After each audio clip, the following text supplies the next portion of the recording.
Hi, everybody. I'm Justine Froelker, and I help people and leaders stop living from beliefs and lies that hurt them, that they would never say to the people that they love, and to restory their story in order to restore their courage. And so I wonder, because I've heard some doozies, and we all do it. Um, it's just whether or not you're self-aware of it. What do you tell yourself? What belief do you have?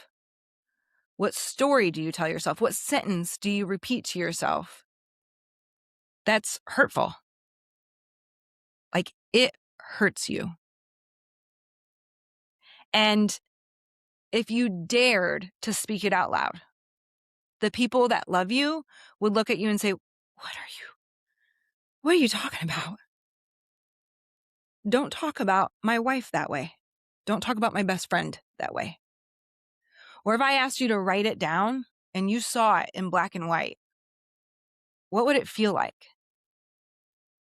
Can you imagine handing that sentence to your child, your niece and nephew, your best friend, let alone saying it out loud to them, and yet you say it to yourself a lot? And we all do this. I It's kinda how our brain is wired. It's not true. Those things that you tell yourself that are hurtful and harmful, they're not true. I don't even need to know what they are. I've probably heard some version of them throughout the 25 years that I have helped people, live more courageously. Like, I've heard some version of it, and they're not true. They are not your identity.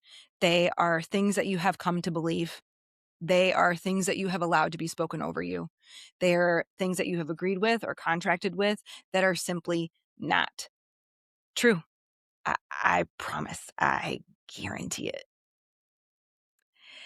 They are, though, like survival. Like, our brain it's truly wired still to run from the saber-toothed tiger, except we don't have saber-toothed tigers anymore. We have to-do lists that are never getting done. We are being asked to do more with less. We have access to everyone's opinions and thoughts and feelings about every single thing.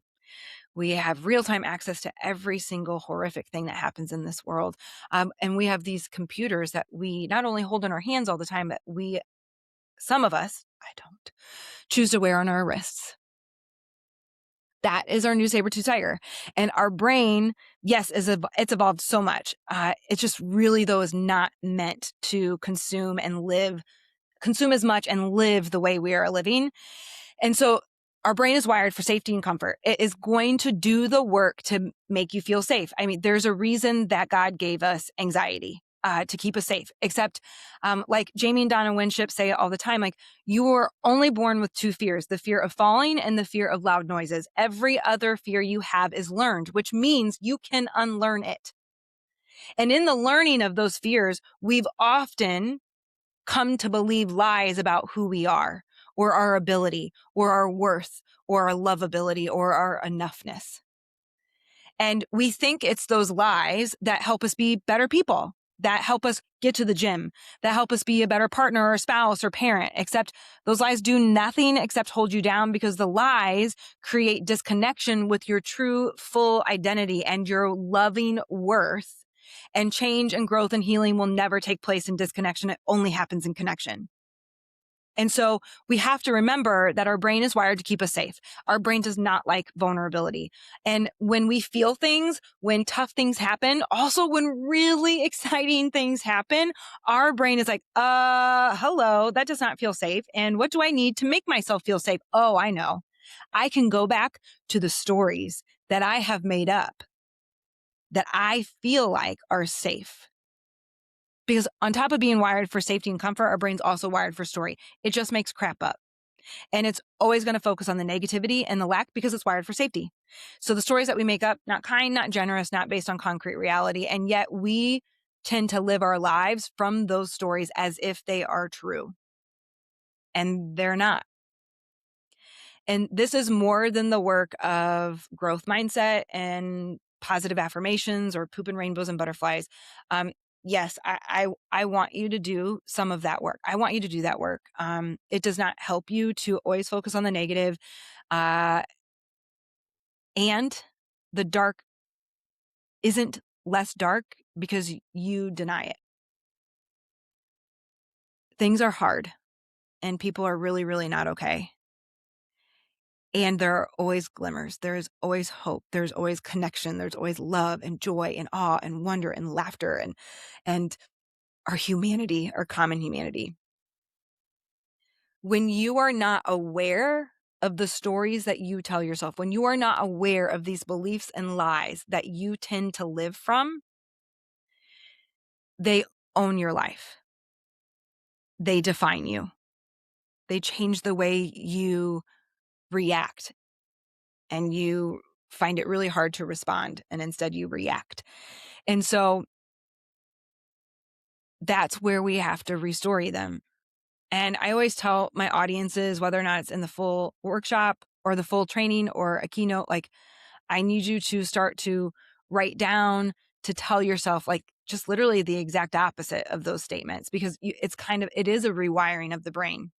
I don't need you to believe those things today. Like, I can believe them for you. I assure you that the people who love you and lead you well also believe those things for you until you can. But like, I need you to start telling yourself and start writing it down. And that's to rewire it. There's also a lot to be said that our brains are literally wired to really experience the not so fun emotions, including shame. I'm not enough. And who do I think I am? Except we can also rewire it and discipline our brain to experience right alongside those not so fun emotions of hopeless despair, shame, anger, fear, sadness. We can wire it to experience joy right alongside it, because you can feel more than one emotion at the same time. It's what I call the complicated gray, the messy middle, my first TED Talk still stands all these years later. And it's still seriously the most annoying thing that I teach or live. And it also changes your life. Joy can and will exist right alongside the not so fun emotions if you wire your brain for it, if you work out that muscle, if you discipline it, if you maintain your courage. This is maintenance.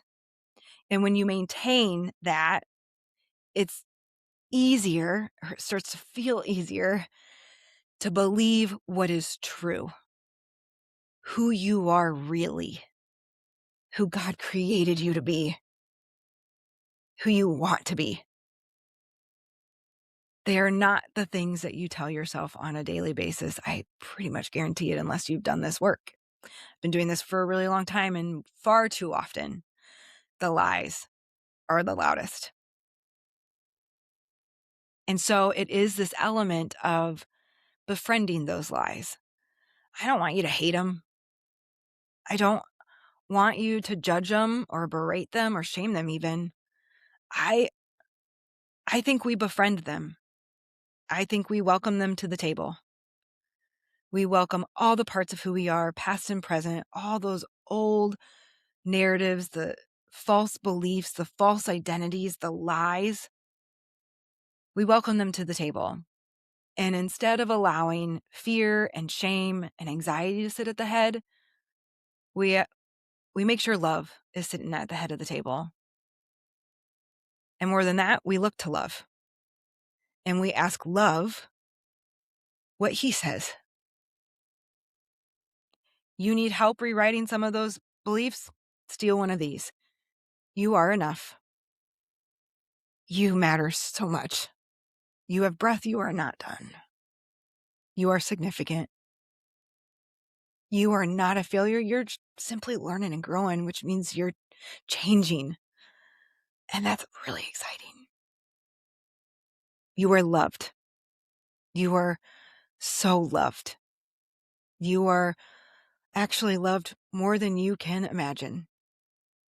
Now, go live like it.